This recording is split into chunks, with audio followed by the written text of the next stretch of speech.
Hey, what's going on, everybody? This is part 2 of the Everything NYJ podcast, episode number 25. The first video got cut off, and I was kind of into it. I didn't want to go back and re-record the whole video. And, the editing, I'm not really into it. So we were talking in the last video, thank you guys for watching this one as well. In the last video, we were talking about Woody Johnson. That's where we kind of stopped. Woody Johnson has not given the team the results that they want, that the fan base deserves. We're going to get into some fan questions right now. And, Gareth Power 9 on Twitter says, time for the Johnsons to sell. They are not interested in success, just money, because the team gets New York media and marketing attention. That's a fair point. I do not think, there's no way in hell that the Johnsons are selling the team, especially right now. They got probably at least another 10 years, at least. I know they're starting to get up there in age. Hopefully Gary V buys the team. Gary V, please, if you're watching this, which you're not, but if you are, at some point, please buy the Jets. He's been saying it for years. He needs to get enough money. Because as terrible as the Jets are, they are still a marketable fan base. They're still worth a lot of money.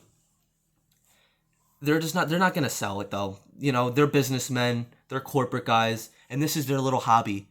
They run a crappy football team. It's what they do. It's what they want to do.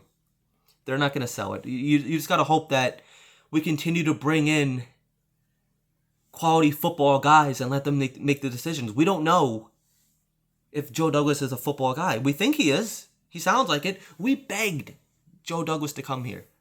The Johnsons did. But anyway, thank you, Gareth Powers 9, for the question. I like interacting with you on Twitter. We kind of go, not back and forth at each other, but we do talk to each other a lot. We're in the comments of each other's tweets. Thank you, man. Appreciate it. We got another one here from my good Twitter friend, 5858 Jack.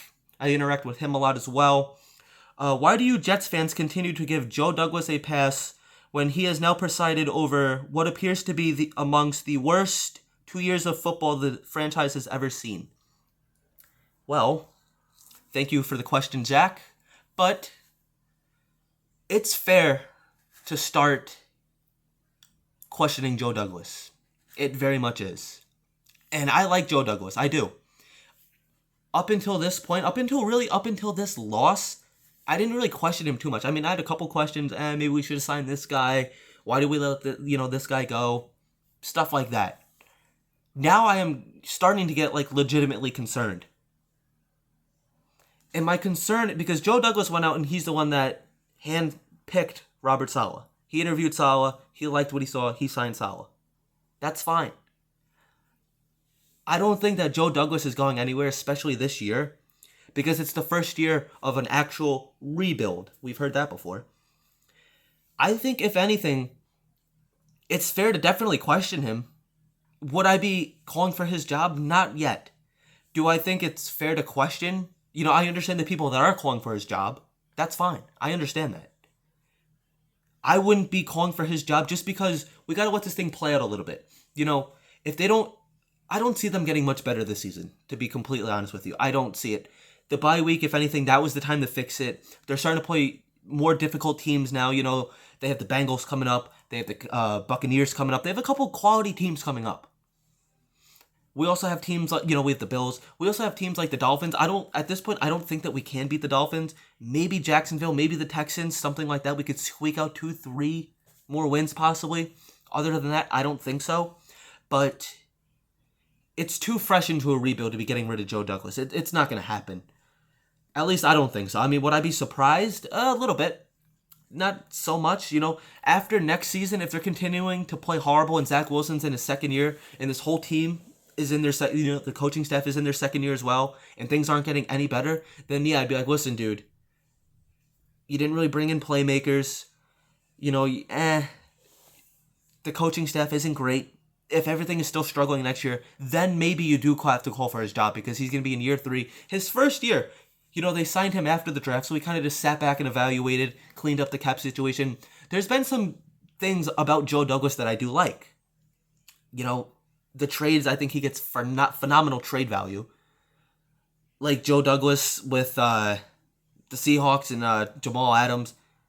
He killed them. Good trade value, great trade value. Sam Darnold, we got more from him than we thought we would. There's a couple good things about Joe Douglas that I do like. But now he has his stamp on this team. Up until this past offseason, he really hasn't. So this is really the first year of what is Joe Douglas.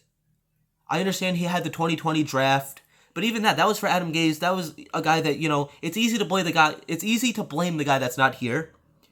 But, they had to know Adam Gase wasn't coming back, but they gave him the tools that Adam Gase thought that he needed to build a team. Obviously, that 2020 draft is not panning out well. Full of injuries, full of guys that aren't even on the team anymore.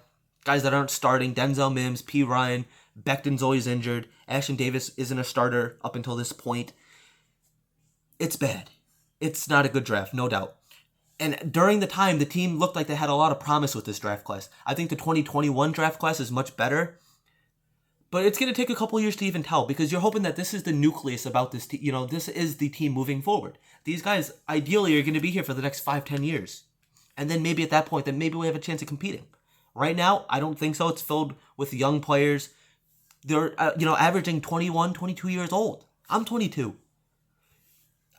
It's crazy that I'm actually older than the quarterback for the first time in my life. That kind of boggles my mind a little bit. But, I think that's why people are giving Joe Douglas a pass right now. I think that, at least me personally, I'm willing to give it one more year and see how things start to pan out. If they're not competing by the ending of next year, then maybe, you do start looking around. Who else can I bring in? That's what I would say, at least. But anyways, I'm going to wrap this up. Sorry it's in 2 parts. I hope you guys watch them both. I hope you guys made it to the end. Thank you guys for watching the Everything NYJ podcast. I will talk to you guys Monday. I'm going to the game Sunday. I can't even watch these guys sober anymore. Hey, I will be getting a free towel. I will be getting a black rally towel, and I will be covering my eyes with it. I will be throwing up from the disgust on the field. I could clean my mouth up with it. The towel will be multi-purpose towel. They're going to be probably wearing their black uniforms. I could care less if they wear red, pink, green, blue. I don't care what they wear anymore. Stop telling me about the uniforms. Just go out there and let's see some results. Thank you guys for watching.